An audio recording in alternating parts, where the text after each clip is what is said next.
Hello journeymen and journeywomen, it's Kathy here, and you're watching Tesla Journey.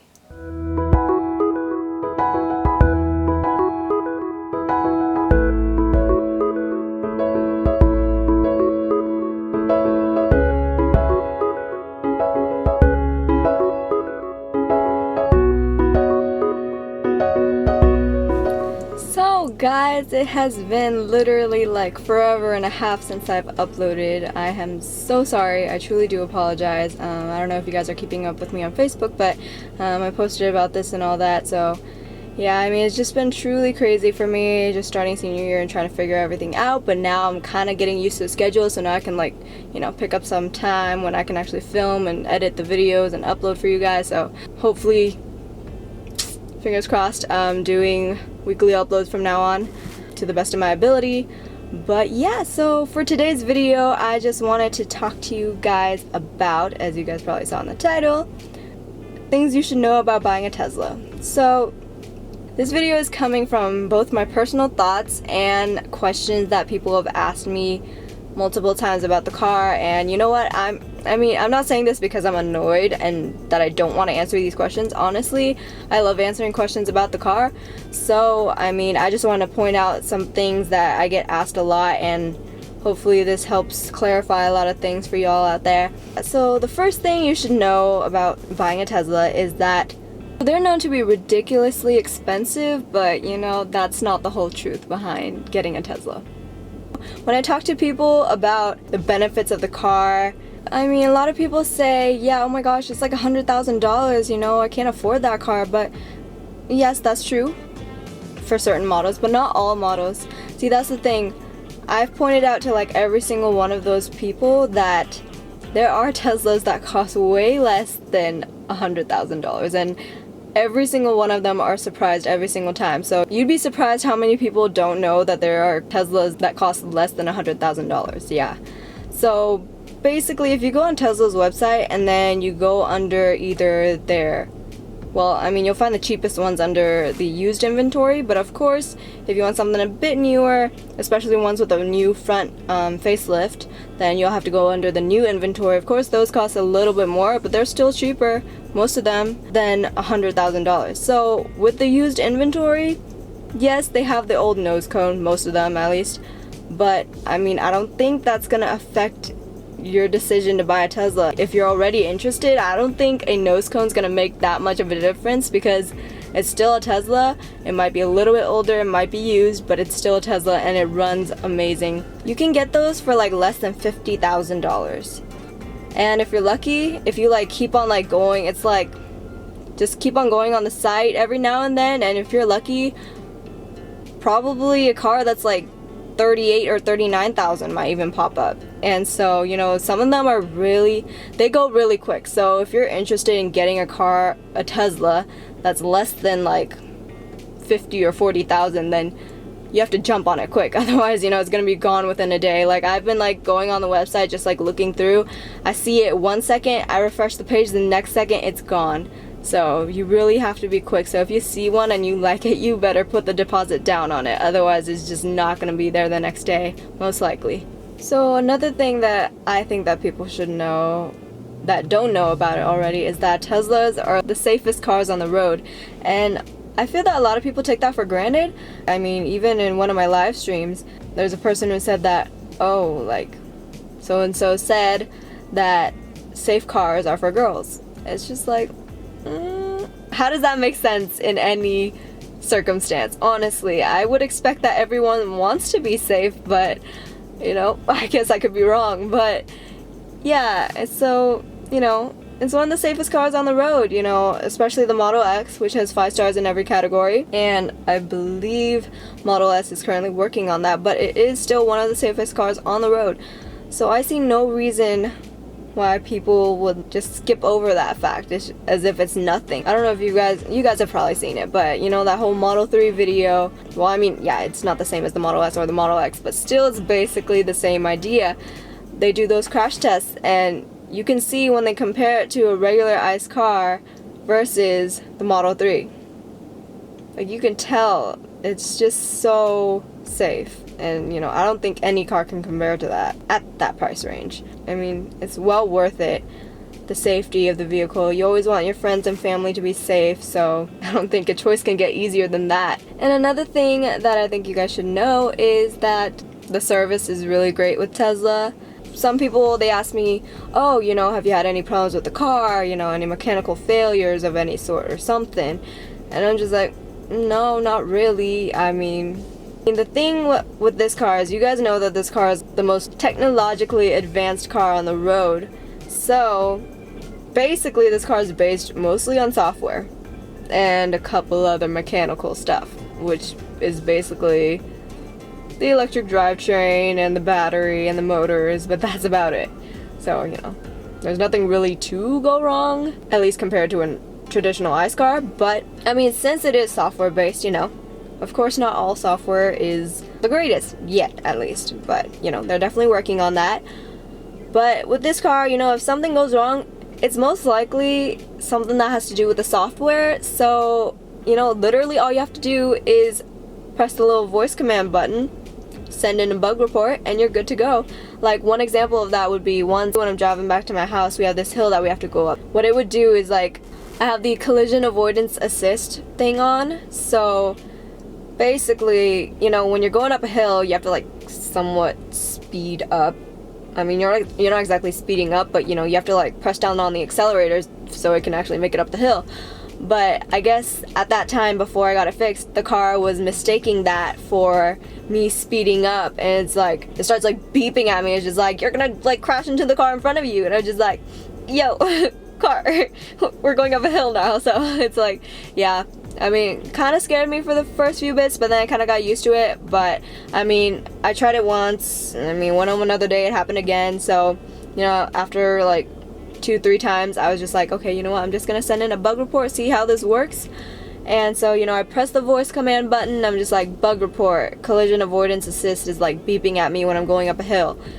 And literally the next day after I sent the bug report in, it didn't happen again, ever. You could like press down hard on the accelerator, even if there's a car in front of you, it won't beep at you anymore. Well, I mean, of course, if you're gonna actually crash into the car, it will beep at you.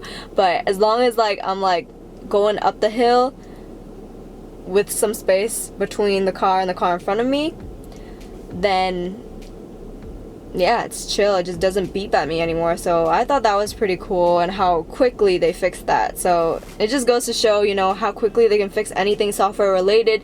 They can just send an over-the-air update specifically towards your car if it's something super serious. Literally, that's like the only problem that we've had with this car, and it got fixed within like, I mean, it wasn't even a full day because I tried it literally the next morning. So probably, I mean, they probably got it fixed right after I said it. I mean, who knows? Because I didn't test it right after I sent in the bug report. I tested it the next day. So, but still, I mean, the fact that it goes that quickly, and also if you don't want to do the bug report and you have another issue of some sort, then in your My Tesla account, you can like, there's like a little box where you can like type in a message, be like, oh, this is urgent, and you can send it to the superiors of Tesla for them to review and fix. And they're putting a lot more Tesla Rangers, as they like to call it, out on the road. So, you know, if something goes wrong, then they can come to your office, they can come to your home. If it's something, of course, that they can fix without having to go to the service center, and they'll do that for you. And another thing I think that you guys should know is that the experience when buying a Tesla is so different from buying a traditional ICE car. It's just super exciting. I mean, I don't know, like, if this car was never invented, oh man, I hate to say it, that just hurts my heart. But, you know, like, if this car was not here and just taking delivery of another traditional ICE car, you know, it's just gonna feel same old. Like, see, there's nothing exciting. It's just like, okay, you just, I mean, some cars don't have like keys, they have key fobs like the Tesla, but you know, it's just like start the engine, vroom, vroom, vroom, and you know, you go. I mean, there's nothing that they really have to teach you. But like ordering a Tesla, it's so intuitive. I mean, with the Tesla, you can order even in store. I don't know if you can order in store. I bet you can order in store, but it's not gonna be as cool as those like little monitors that they have in Tesla showrooms where you can like click around. It's just like the website except on the wall and at the store. But you know, From ordering to delivery, I feel it's a pretty cool process. I mean, I've been to dealers to take delivery of cars before when I was younger, so I don't exactly remember every single thing that went on, but I know enough to say that, it's nothing special. But taking delivery for a Tesla it's something new. You go in and it's usually probably never gonna be only one car that's being delivered, so you know what, there's gonna be so many other people besides you taking delivery of their vehicles too, most likely for the first time. And just the vibe in the room, it makes me feel so happy. Like, personally, like, if I'm ever sad, that sadness just melts away. One of the reasons why I decided to get the car, because you step into the car and they start like talking about everything, and the touchscreen. Basically, when you could take delivery of a Tesla, they're basically just gonna teach you about the touchscreen. That's basically it, and how to open the front and the trunk and how to use the key fob in general. But that's about it, because it's basically like a regular car. The only thing you may or may not have trouble with is the touchscreen. If you're not a tech savvy person, then don't worry. Okay, they'll help you through the whole thing, and you'll get it at one point or another. And lastly, I get a lot of messages about, or people asking me in general about charging the car, and they say, oh my gosh, it takes so long to charge when you're going somewhere. And I get it. Yeah, potentially if you run into a slow supercharger, well, no one can really help that, right? I mean, the fact that we can charge this car at home, I mean, you can't exactly fill up your gas car at home. I guess you can when you go to like the shop and you like put it in one of those little containers and you like, I don't know, somehow get into the car with a pipe or some sort. I don't know, I've seen these really intricate processes where people like get gasoline from like those containers into the car using a pipe, and I don't know. But you know what, I'm not into that thing personally anyways. So, that's one way of getting gas into your car at home, but otherwise, you can't exactly have a gas pump at your house, because that's just weird.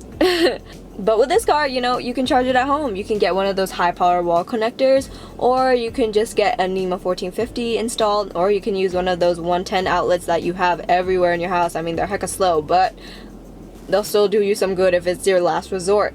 You can top up at home and in the morning, so basically you can schedule your charging so that you can save on your bills. Set up the scheduled charging, plug it in when you get home, and at 11 o'clock or whatever time it may be for you, it'll start charging on its own. And by the time you're ready in the morning to go, the car's gonna be ready to go too, with a full charge, or up to 90% depending on what you like to do with your car. I've heard stories from people who own 75s and 75Ds, and they say that, it gets them through the day. They could go to work in the morning, they go somewhere after work, they drive around a bit. Every now and then, some of them might have to charge, but most of them, they say they can make it all the way home without having to charge the whole day, and then they just charge again at night, and they're ready to go again in the morning. So, I mean, charging is not really a problem. I mean, I'm not gonna lie and say that charging is faster than pumping up a gas car, but it gives you a chance, especially on long road trips, to just lay back and relax. Because I feel like when I used to go down to SoCal with a gas car, it's like pump and go, pump and go. It's just like, you got no time.